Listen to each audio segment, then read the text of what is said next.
शिक्षा निकेतन high school class 8 मैं आपकी हिंदी की मैम भारत की खोज का सेकंड लेसन पढ़ाऊंगी। इससे पहले आपने भारत की खोज का फर्स्ट लेसन पढ़ा था। सेकंड लेसन का नाम है तलाश।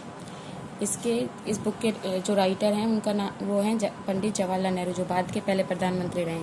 उन्होंने इसमें देखा है कि भारत के अतीत की झांकी कैसी थी, कि जब वो भारत में थे तो भारत क्या है, ये जानना चाह रहे हैं। कि उन्होंने देखा कि भारत क्या है।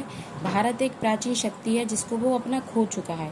तो उसने जो लेखक थे उनके शरीर में, ये खून में जो भारत था वो रचा पचा बसा हुआ था। उन्होंने मोहनजोदड़ो की खुदाई में जो चीज़ें पता हुई थी उनमें ये पता चला था कि भारत की सभ्यता से क्या क्या प्राप्त हुआ है।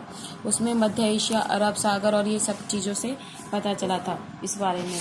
उसके बारे में जो दंत कथाएं हैं, पहाड़ वगैरह हैं, उनके बारे में उन्होंने इसमें भारत की खोज के बारे में इन्होंने यहाँ से पता किया कि भारत किस तरह से है।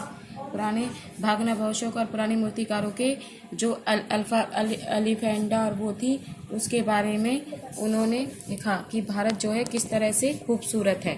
इस तरह से उन्होंने एलिफेंडा, एलोरा आदि गुफाओं का इसमें वर्णन किया है। दूसरा, उन्होंने हिमालय के बारे में, इसके बारे में पता करा कि शिलालेख किस तरह से थे। इस तरह भारत के बारे में उन्होंने, भारत की दिशा के बारे में उन्होंने वर्णन किया था। उसके बाद भारत की तलाश, कि भारत कैसे है, कि अंग्रेजी शासन के दौरान हमारा जो भारत था वो किस तरह से था, कि किस तरह से जो अंग्रेजी शासक थे उन्होंने किस तरह से सीमा को झगड़ा हुआ था और वो किस तरह से उन्हें हमारी जो संस्कृति की उसको रोन दिया। इस प्रकार उन्होंने भारत की संस्कृति का वर्णन किया है।